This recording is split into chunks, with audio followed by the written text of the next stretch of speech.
What's up, everybody, and welcome to PPR podcast number 201. We'll be reviewing week 12, the first round of the playoffs, and then previewing now the second round of the playoffs. As always, I'm Chase Isidoro, and as always, I'm joined by Maddie. Maddie, crazy amount of games in the first round of the playoffs. Some really close ones as well. This feels like we're going to get into the next slate of games that's going to get even better from here on out. I definitely agree. I feel like week 2 of the playoffs usually produces some of the best games, and looking at what's slated to happen, I have no doubt that that's going to happen again this year. Well, let's go through each division by division. We'll start with D1. Obviously, the open division was off for the first round. Yep. Number 9, Del Norte beats number 8, Oceanside, 42-35. They will now take on the 1 seed San Marcos. Number 5, Mount Miguel beats number 12, Santa Fe Christian, 62-34. They'll be playing number 4, El Camino. Number 6, Torrey beats number 11, Scripps, 26-15. They will take on Granite Hills in the 3 seed. And number 7, RB beats number 10, Brawley in a really close game, 28-27. They'll be taking on the 2 seed Carlsbad. What's kind of the game that stands out? Because those teams that are on the bye have so much star power, and now they're going 100%. against teams that are really, really good in D1 as well. Yeah. There's so many good games across the board. Which one of these really stands out to you as like, all right, that's the one I want to really watch? After seeing RB against Brawley this week, I'm really excited to see them against Carlsbad. You know, early on in the season, I wouldn't have necessarily placed these teams to be close, but I think it's going to be a really nice matchup. I liked what we saw from the Rancho Bernardo offense on this game. We know they've been pretty strong on defense week after week, but, you know, they were able to get that win. It came down to the wire. I don't know if everyone saw this, but really what happened, a lot of back and forth. Brawley's defense was about at the 1 yard line trying to get a safety, which would have let them win by 1 point, and their offense was able to just push, just keep the ball past the line, and they did it. They also had a number of great plays before that, so I'm excited to see them against Carlsbad this week. Yeah, I think that's the one I'm isolating too. You know, there's some really good ones in there. I want to see what Mount Miguel does against the El Camino team. You know, Sure. I don't know if I had doubts about Mount Miguel, but I did think Santa Fe Christian could put up some potential problems for them. I think kind of more the same for El Camino because they are such a big team in the trenches that can run the ball. But I do think Mount Miguel, what they've shown is that they are an elite team, and they have all the capabilities of going on and winning this D1. I wouldn't necessarily put in the same kind of bracket, but I do think the one you have to look at is RB and Carlsbad. Like you said at the start of the year, we weren't really expecting RB to be in that range of one of the top teams in the county, and now that's what they are. And we've seen it on the offensive side, also on the special team side with Silas Christensen, who's had an incredible kickoff return for a touchdown to end up winning the game. You know, I do think this will be a huge step for RB. Can they hang with a program like Carlsbad that year in, year out is always great? I don't know. This could prove to be a bridge too far for them. But it also could be something where they get this huge upset against a Carlsbad team because they have the capabilities defensively, something we've seen all year. Will they be able to break down Carlsbad's defense? That's where I'm going to be looking for. And also, it's just such a different environment at Carlsbad. You know, it's such a crazy atmosphere. We've seen so many great playoffs games over the years there. I think it might turn out to be too much, but I do think we will get a very good game in RB and Carlsbad. Let's head on to Division 2. Number 8 Christian beats number 9 Imperial 28-26. They'll face number 1 UC. Number 5 Point Loma beats number 12 Valley Center 28-7. They will face number 4 Poway. Number 6 La Jolla beats number 11 Madison 27-15. They'll be taking on the Scotties, the Helix Highlanders of number 3 seed. And number 7 Bishops beats number 10 Mount Carmel 49-20. They will face off against number 2 Mater Dei Catholic. For me, starting off on Division 2, I'm looking at La Jolla against Helix because at the beginning of the year, I was very high on La Jolla. They've had some injuries, and because of that, it's been very hard to kind of gauge exactly where they are. And then I think Helix is really starting to come into their own, starting to lean on Pablo Jackson a lot more, and he's put up an incredible season. I think Helix has to be the favorite in this one, just from who they are as a program. But we have to remember, still a very young team for Helix, where La Jolla does have a lot more veteran leadership on their side. I think this is a potential for La Jolla to get the victory here. But I do think, ultimately, if they can play mistake-free football, Helix has a very good chance to just run it down with Pablo Jackson and win this game. Yeah, I think so. Helix and La Jolla is one I'm definitely looking forward to because, like you said, they're programs that I didn't necessarily think would be in the Division II and in this position against each other. So it makes for an exciting game. I think across the board, Division II looks like there's going to be some really good matchups. One I'm looking forward to is seeing Christian face University City. Of course. Okay, of course. University, well, I have reasons. University City has looked really, really good. We know their offense is full of power, they're fast, they're athletic, they're a great team. But Christian has, they've been quietly rolling. They had a great win this last week against Imperial in a very close game, winning 28-26. And to me, whoever wins this Christian University City game is going to the championship for D2 because University City, I think it'll just be another demonstration of how strong they are. But if Christian can beat them, that's going to be tough to do, then I think they're strong enough to face some of the other teams on the other side of the bracket. I think what Christian does have is, the great new quarterback in Caleb Bronco is great, but also the ability to run the ball and run it effectively. And then Brady Eads is kind of just the difference maker where he will pop up at the right moment, at the right time to make the play, like we saw with his interception. I do think there is a potential for an upset. I don't know if they will get the upset over UC, but I'm right there with you. I do think Christian has been quietly slept on as a pretty solid team that could give a lot of people issues. I think they do have a chance to go against a UC team, but for UC, it really just comes down to mistake-free football. Yep. If they do that, they have all the talent needed to win this game. I agree with you. Let's get on to D3. Number 8, Patrick Henry beats number 9, Otay. Will face number 1, Central, so Henry's got to go all the way out to the valley there. Number 5, Eastlake beats number 12, Army-Navy, 21-7. Huge, finally, Eastlake getting another playoff win for them. They'll take on number 4, San Pasqual. Number 6, Escondido beats number 11, Steel Canyon, 57-53. They will face number 3, San Diego. And number 7, Saints beats La Jolla Country Day for their first win of the season, 16-0. They will face number 2 Holtville. So 2 huge trips out to the east for St. Augustine and for Patrick Henry. Those will be very difficult for them. I think a lot of people have slept on Holtville. Central's always a good school as well, don't get me wrong, but Holtville is really, really strong this year. I think that'll be one that's very difficult when you got to take the bus all the way out there to play that type of team. That's going to be a really tough one for St. Augustine. They showed they could win, though. And that's kind of the beauty of this playoffs. We talked about that. Should they be in there without a win? And it's like, well, we're putting them with teams they should be able to fight with, and they did. And they got the win against the La Jolla Country Day team, who, not as great as they were last year, but still always a solid program.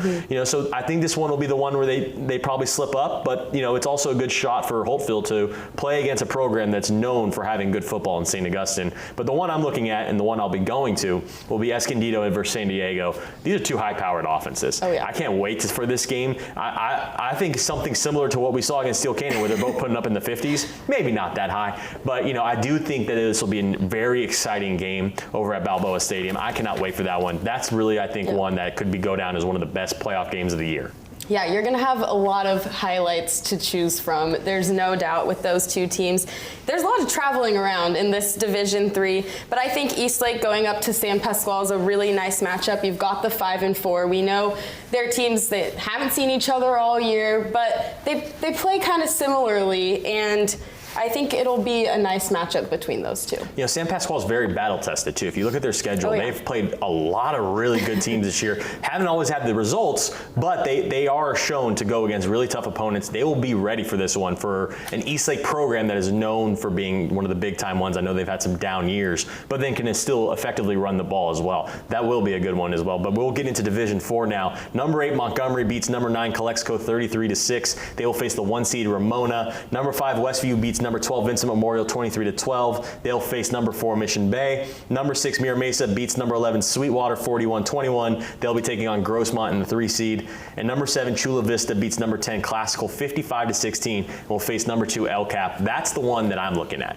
Is signs of life from Chula Vista. It's been a little bit of a downward turn these last couple of weeks. Ladarian Perkins goes out there and absolutely balls out for them. And I thought that was one, because I've seen Classical, definitely a very small program, but they've shown that they can play some really good games. I thought that was one where Classical might be able to hang with them and give them a run. And to see Chula Vista do that, it goes back to what we saw last year, that they are competitive against kind of the teams within their grouping, and I think that we're seeing more of the same of that. That said, El Cap's on a hot streak right now, and I think they're really starting to find their groove where they could probably potentially be the best team out of D4 this year.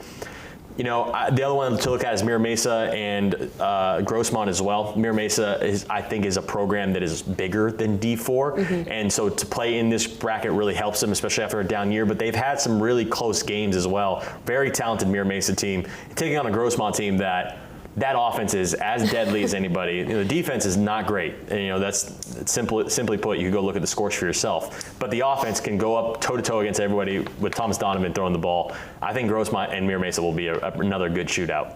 Yeah, those are probably my two favorite games looking at the Division 4 bracket. Like you said, Mira Mesa, hasn't had the best season, but they're a program that's usually somewhere in the playoffs year after year. They're a big program to be in D4.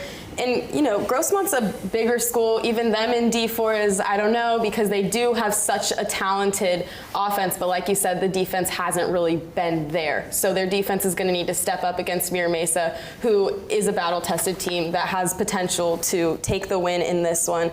But also, Chula Vista and El Cap, I think, is going to be a really good game after what we saw from Chula Vista this week. It's like they realized we're in the playoffs, we got to turn it on, and that's what they did. And maybe they'll make another Division 4 championship appearance back-to-back years. It's really good crowds as well for this one. We'll be having a game at Ramona and a game at Lakeside.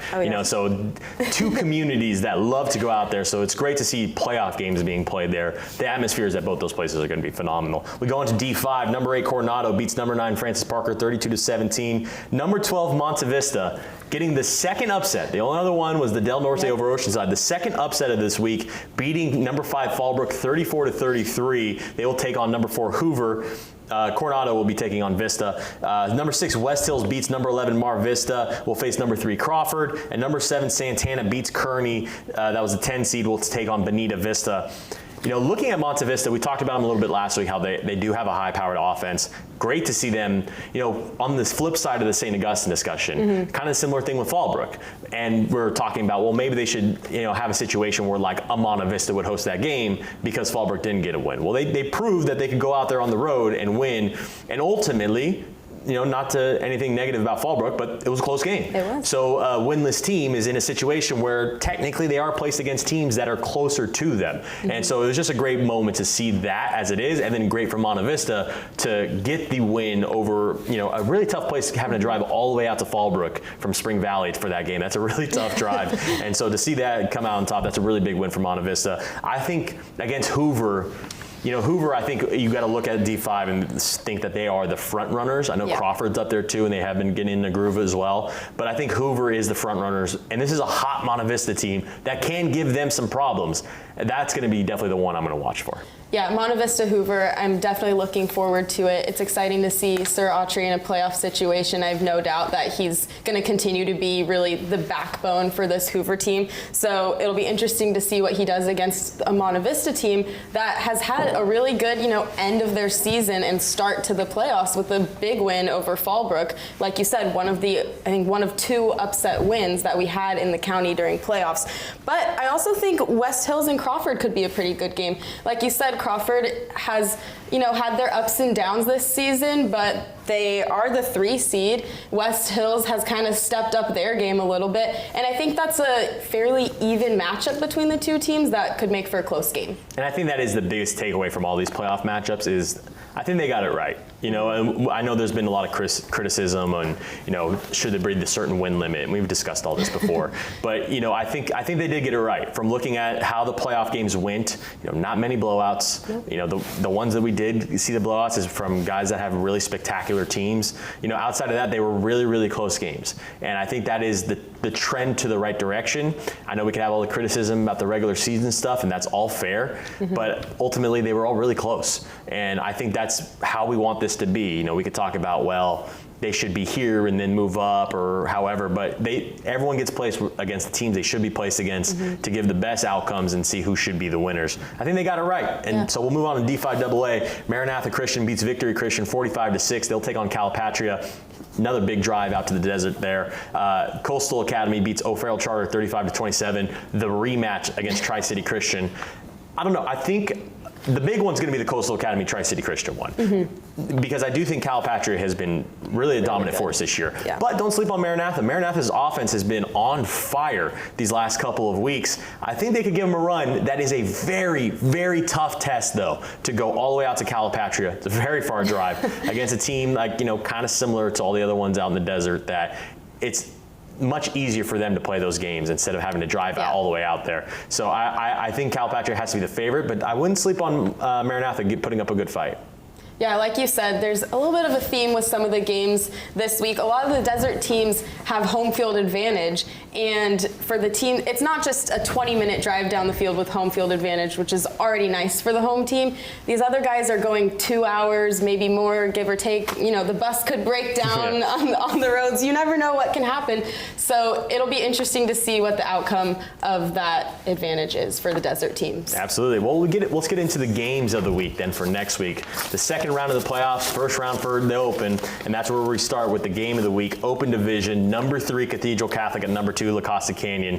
For me, it's Cathedral's defense, and it's Luke Westfall and the rest of the company, because he is the real go-getter on that defense. They got a bunch of star players, but Luke drives the force from the defensive line.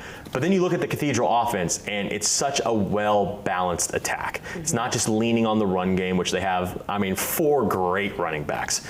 But it's also Brady Palmer. And, you know, I saw a game with Cathedral where they literally went out there and it was just air Doyle. Like, they didn't run it unless they had to run it, like it was 3rd and 1. Outside of that, they were just throwing every pass play they had in the playbook just to see what worked. And they marched down the field. And I think when you have that kind of a balanced attack, I think it makes it very, very difficult to beat. That said, they're going against a team that nobody's beaten, which is La Costa Canyon. And they have Kobe Herman, who's healthy to play. They have Quinn Roth. They have guys like Jackson Majery, a whole list of guys on the defensive line as well. You know, it's tough because we've been high on LCC from the jump, from their great showing in the first couple of weeks, getting some big wins. I do think this might be the one that's a little bit too tough for them. But, you know, I kind of thought similar stuff when it came to Mission Hills, when it came to Carlsbad, the ones that we've seen LCC lose in the past, because it's more of a closer opponent. And it could be, you know, we still have yet to see if it is that far of a gap. But I do think this Cathedral team has kind of what it takes to take down an LCC. Yeah, looking at this matchup, I think Cathedral might be a little too big in the trenches for LCC to go up against. But LCC has so many options on their offense. So does Cathedral. Like you said, these teams have great rosters, deep with a lot of talent, a lot of skill, 2 very well-coached programs. I think that's why they are number 2 and 3 in the Open Division, and it's going to be a really, really good game. Yeah, I think so. I think it gets more, not to say anything bad about Mission Hills, but I think this is going to be the closer one of the 2. Yeah. I think Mission Hills has what it takes, and we might as well get into it. It's the city game of the week, Open Division, number 4 Mission Hills at number 1 Lincoln. That will be played at Patrick Henry if anybody wants to go to the game.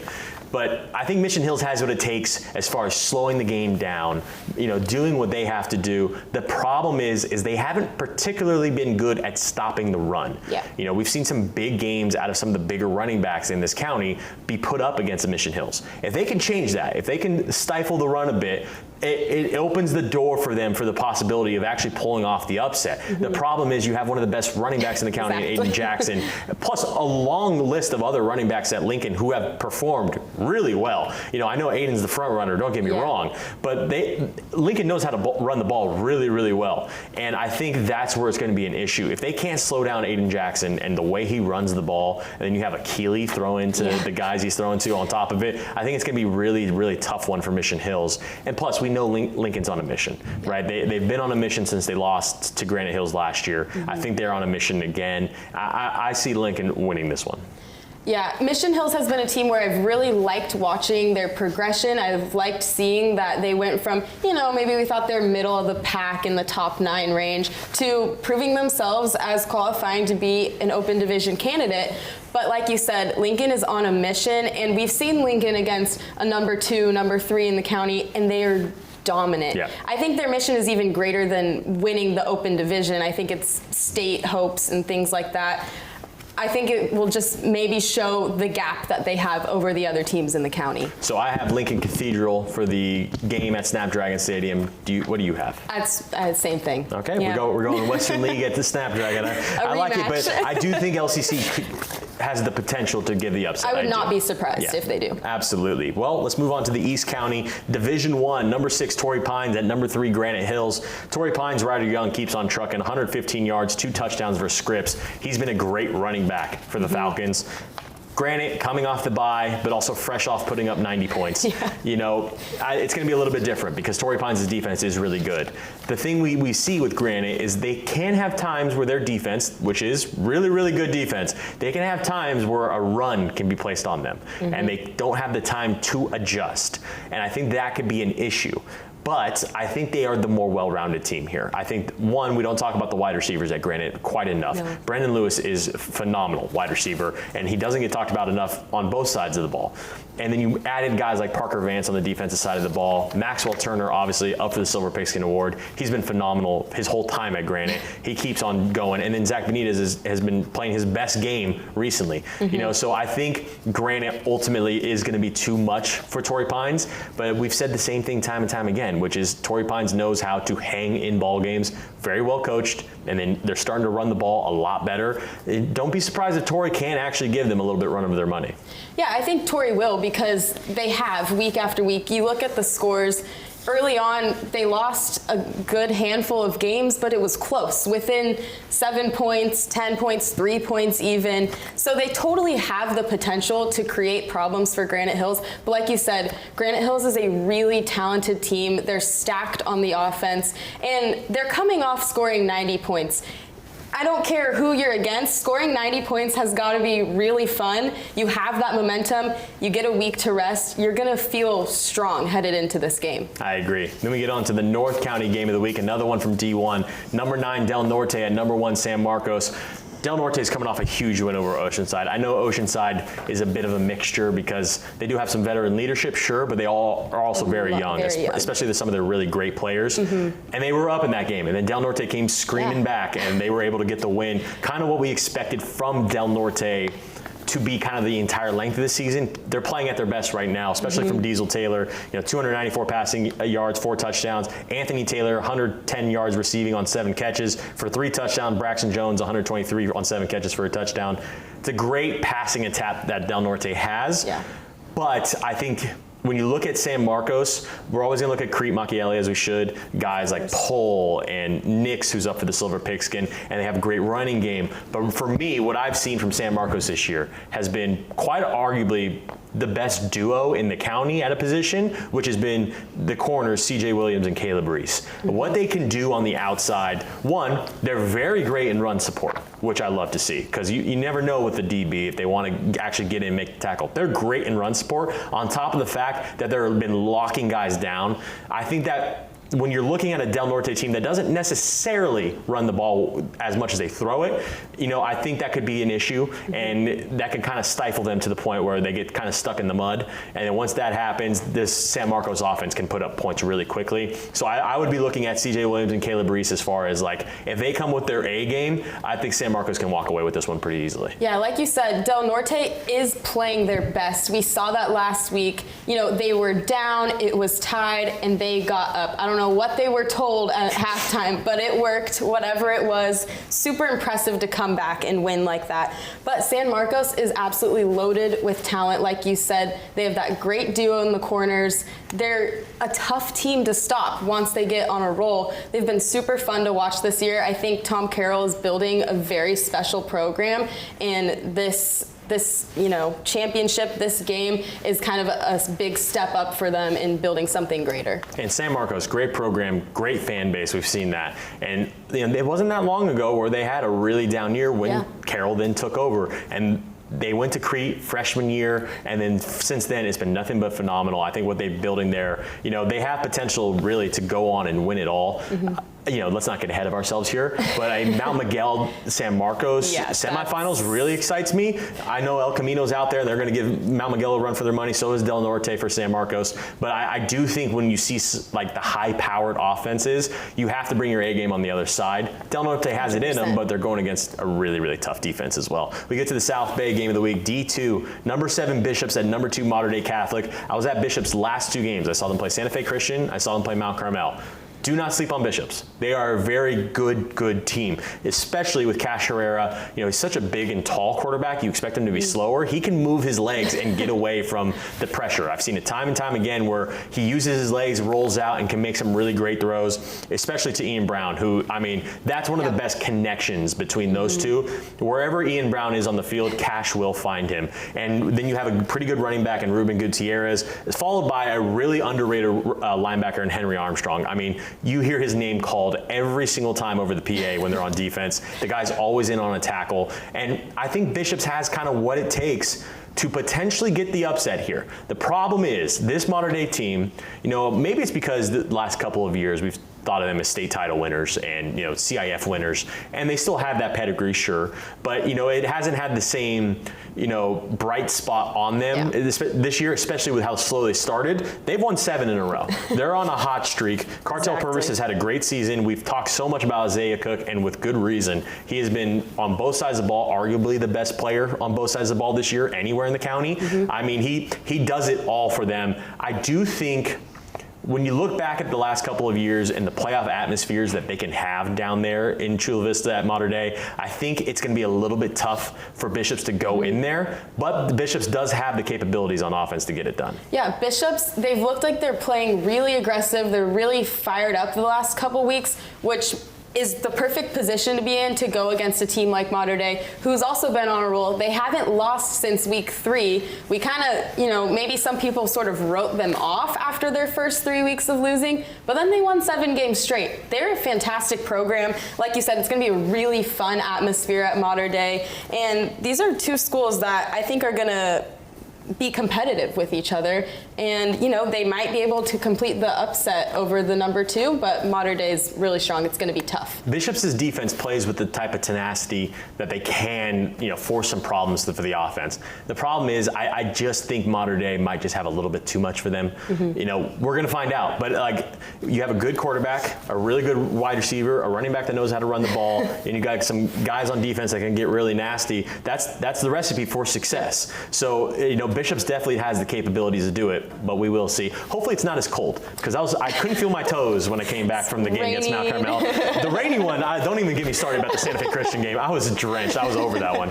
But this last week has been cold, which is perfect. It's like that crisp, it's fall, it's playoff football. It feels like playoff football. It's only fun though when you're on the field and you're out there, you're running around. If I'm holding a camera up top, I'm frozen. So I'm bringing more layers for the next game. I'll be at San Diego High for the Escondido one. But that's going to do it for our podcast this week. And as always, we'll see you on Friday night. See you Friday.